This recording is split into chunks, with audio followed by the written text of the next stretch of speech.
Green Awakening, mobilizing public participation for behavioral changes in pollution control and waste management in India.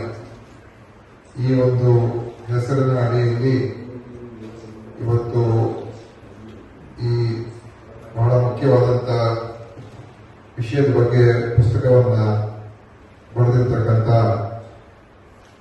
ಪರಿಸರ ತಜ್ಞ doctor D Paramesh Nayak ಅವರಿಗೆ ವಿಶೇಷವಾದ ಅಭಿನಂದನೆಗಳನ್ನು ಸಲ್ಲಿಸ್ತಾ ಇವತ್ತಿನ ಕಾರ್ಯಕ್ರಮದಲ್ಲಿ ಉಪಸ್ಥಿತರ್ತಕ್ಕಂಥ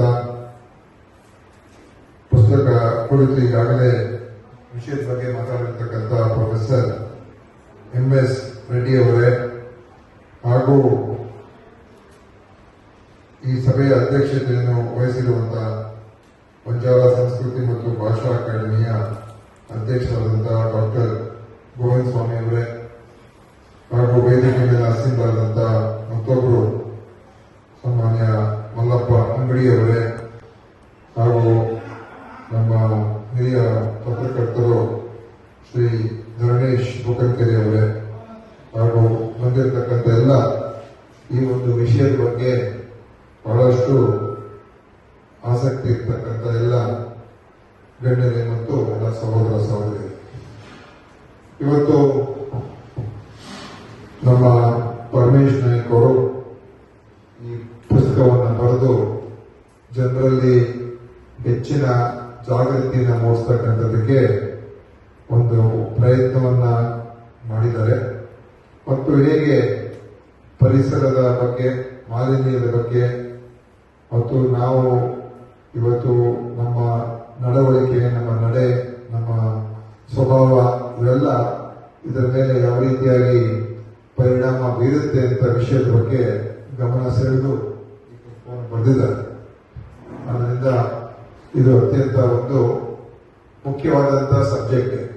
ಏಕೆಂದ್ರೆ ಈಗಾಗಲೇ ನಮ್ಮ ರೆಡ್ಡಿಯವರು ಹೇಳಿದ ಹಾಗೆ ಆಧುನಿಕ ಜಗತ್ತು ಇದು ಬಹಳ ವೇಗವಾಗಿ ಬೆಳೀತಾ ಇದೆ ಮತ್ತು ಹೊಸ ಹೊಸ ಆವಿಷ್ಕಾರಗಳು ನಾವು ನೋಡ್ತಾ ಇರ್ತೀವಿ.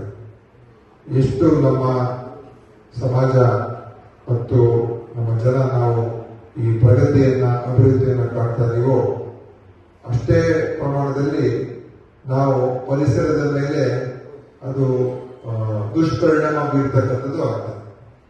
ವೈಜ್ಞಾನಿಕವಾಗಿ ಮತ್ತು ಮನುಷ್ಯನ ಒಂದು ಬೇಡಿಕೆಗೋಸ್ಕರ ಮತ್ತು ಅವಶ್ಯಕತೆಗಳಿಗೋಸ್ಕರ ಎಲ್ಲ ರೀತಿಯಲ್ಲೂ ಕೂಡ ಪರಿಸರವನ್ನ ನಿಯಂತ್ರಣ ಮಾಡೋದಕ್ಕೆ ಮನುಷ್ಯ ಹೊರಟಿರ್ತಕ್ಕಂಥದ್ದು.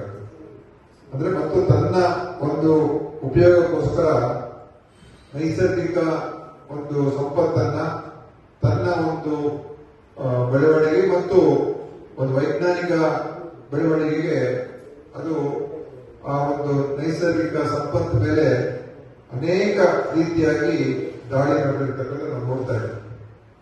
ಇದು ನಾವ್ಯಾರು ಕೂಡ ನಿಲ್ಲಿಸ್ತೀವಿ ಅಥವಾ ನಿಲ್ಲಿಸಕ್ಕೆ ಸಾಧ್ಯ ಆಗಿದೆ ಅಂತ ಹೇಳಕ್ಕಾಗಲ್ಲ. ಯಾಕಂದ್ರೆ ನಮ್ಮ ಜನಸಂಖ್ಯೆ ಒಂದ್ ಕಡೆ ಬೆಳೀತಾ ಇದೆ. ನಮ್ಮ ಬದುಕಿಗೆ ನಮಗೆ ಬೇಕಾಗಿರುವಂತ ವಸ್ತುಗಳು ಅದೆಲ್ಲವನ್ನು ಎಲ್ಲಿಂದ ಬರ್ತದೆ? ಒಂದು ರಸ್ತೆ ನಿರ್ಮಾಣ ಮಾಡೋದಕ್ಕೂ ಕೂಡ ಪರಿಸರ ನಾಶ ಮಾಡಿದ್ರೆ ಒಂದು ರಸ್ತೆ ನಿರ್ಮಾಣ ಆಗಬೇಕು. ಜಲ್ಲಿ ಕಲ್ಬೇಕು, ಮರಳು ಬೇಕು, ಸಿಮೆಂಟ್ ಬೇಕು, ಇದೆಲ್ಲ ಎಲ್ಲಿಂದ ಬರ್ತದೆ? ಎಲ್ಲ ಬರಬೇಕಾದ್ರೆ ಅದು ನಮ್ಮ ನೈಸರ್ಗಿಕ ಸಂಪತ್ತು, ನ್ಯಾಚುರಲ್ ರಿಸೋರ್ಸಸ್, ಅದರಿಂದಲೇ ಬರಬೇಕು. ಸೊ ನ್ಯಾಚುರಲಿ ಎಲ್ಲ ಕಡೆ ಅದರ ಒಂದು ನಮ್ಮ ಒಂದು ಸ್ವಾರ್ಥಕ್ಕೆ ಉಪಯೋಗ ನಾವು ಮಾಡ್ತಾ ಇದ್ದೀವಿ. ಸ್ವಾರ್ಥ ಅಂತ ಹೇಳಕ್ಕಾಗಲ್ಲ. ಅದು ಒಂದು ರೀತಿ ಮನುಷ್ಯ ಅವನು ಬೆಳಿಬೇಕು, ಅಭಿವೃದ್ಧಿ ಹೊಂದಬೇಕು ಮತ್ತು ಹೊಸ ಹೊಸ ಒಂದು ತಂತ್ರಜ್ಞಾನ ಬೆಳವಣಿಗೆ ಅದು ಅನಿವಾರ್ಯ. ಅದರಿಂದ ಇವತ್ತು ಇದು ಇಡೀ ವಿಶ್ವದಲ್ಲೇ ದೊಡ್ಡ ಸಮಸ್ಯೆ ಆಗಿದೆ.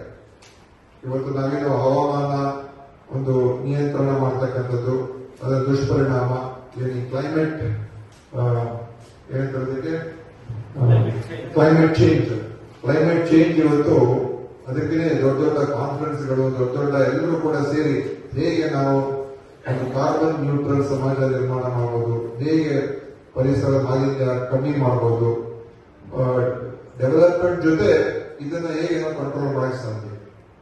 ಅದರಿಂದ ಅಂತಿಮವಾಗಿ ಇದು ಒಂದ್ ಕಡೆ ವಿಜ್ಞಾನ ತಂತ್ರಜ್ಞಾನದ ಬಳಕೆಯಿಂದ ಒಂದ್ ಕಡೆ ನಾವು ಇದನ್ನ ಬಗೆಹರಿಸಲಿಕ್ಕೆ ಪ್ರಯತ್ನ. ಅಂದ್ರೆ ಈಗ ಇಂಧನ, ಅದಕ್ಕೆ ಬೇಕಾಗಿರುವಂತದ್ದು ಏನ್ ನಮ್ಗೆ ಈಗ ಪವರ್ ಜನರೇಷನ್ ಇದೆ, ಅದರಿಂದ ಆಗುವಂತ ಮಾಲಿನ್ಯ. ಅದಕ್ಕೆ ಪರ್ಯಾಯ ಏನಂತ ಹೊಸ ತಂತ್ರಜ್ಞಾನ ಮುಖಾಂತರ ಈಗ ಸೋಲಾರ್ ಪವರ್ ಇರ್ಬೋದು, ವಿಂಡ್ ಪವರ್ ಇರ್ಬೋದು, ನ್ಯೂಕ್ಲಿಯರ್ ಪವರ್ ಇರ್ಬೋದು, ಈ ತರದ ಒಂದು ಬೆಳವಣಿಗೆಗಳು. ಇದು ನಮ್ಗೆ ಪವರ್ ಇಂಧನ ನಾವೇನು ಏನು ಮಾಡಕ್ಕಾಗಲ್ಲ, ಇಂಧನ ಬೇಕೇ ಬೇಕು, ಎನರ್ಜಿ ಬೇಕೇ ಬೇಕು. ಸೊ ಅದರಲ್ಲಿ ನಾವು ಹೇಗೆ ನಾವು ಒಳ್ಳೆಯ ರೀತಿಯಾಗಿ ಅದನ್ನ ಉತ್ಪತ್ತಿ ಮಾಡೋದಕ್ಕೆ ಸಾಧ್ಯ ಆಗ್ತದೆ ಮತ್ತು ಪರಿಸರದ ಮೇಲೆ ಮಿನಿಮಮ್ ಇಂಪ್ಯಾಕ್ಟ್ ಆಗುವಂತ ರೀತಿಯಲ್ಲಿ ಮಾಡಕ್ಕೆ ಸಾಧ್ಯ ಆಗ್ತದೆ. ಆ ತರದ ಒಂದು ಸೊ ಸೈಂಟಿಫಿಕ್ ನಾಲೆಡ್ಜ್ ಸೈನ್ಸ್ ಮುಖಾಂತರ ಬಗೆಹರಿಸಿಕೊಳ್ಳುವುದು. ಇನ್ನೊಂದು ಜೊತೆಯಲ್ಲಿ ನಾವು ಕೇವಲ ಯಾರೊಬ್ರು ಮಾಡಬೇಕು, ಗೌರ್ಮೆಂಟ್ಗಳು ಮಾಡಬೇಕು, ಸರ್ಕಾರಗಳು ಮಾಡಬೇಕು, ಯಾವ್ದಾದ್ರು ಸಂಸ್ಥೆ ಮಾಡಬೇಕು ಅಂತಲ್ಲ. ಪ್ರತಿಯೊಬ್ಬರು ಕೂಡ ಇದರಲ್ಲಿ ನಾವು ಅದ್ರಲ್ಲಿ ಭಾಗವಹಿಸಬೇಕು. ನಮ್ಮ ಹಂತದಲ್ಲಿ ನಾವು ಅನೇಕ ನಮ್ಮ ನಡವಳಿಕೆ, ನಮ್ಮ ಬಿಹೇವಿಯರ್ ಅಲ್ಲೇ ಸಾಕಷ್ಟು ನಾವು ಇದರಲ್ಲಿ ನಮ್ಮ ಕಾಂಟ್ರಿಬ್ಯೂಟ್ ಮಾಡೋದಕ್ಕೆ ಅವಕಾಶ.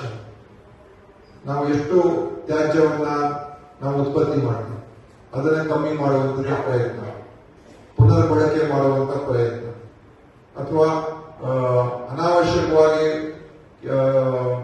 ನೀರಿರ್ಬೋದು ಅಥವಾ ಇಂಧನ ಇರ್ಬೋದು, ಅದನ್ನ ಬಳಕೆ ಮಾಡೋದನ್ನ ನಾವು ಅದರಲ್ಲಿ ನಿಯಂತ್ರಣ ಮಾಡಿದ್ರೆ ಅದರಿಂದ ಕೂಡ ಅನೇಕ ರೀತಿಯಾಗಿ ಸಹಾಯ ಆಗ್ತದೆ. ನಮ್ಗೆ ಗೊತ್ತಾಗೋದಿಲ್ಲ, ನಾವು ತಿಳ್ಕೊಂಡಿರ್ಬೋದು ನಾವು ಇದರಿಂದ ನಾನು ಒಬ್ಬನೇ ಮಾಡಿದ್ರೆ ಏನಪ್ಪ ಪ್ರಯೋಜನ ಅಂತ. ಆದ್ರೆ ಪ್ರತಿಯೊಬ್ಬರು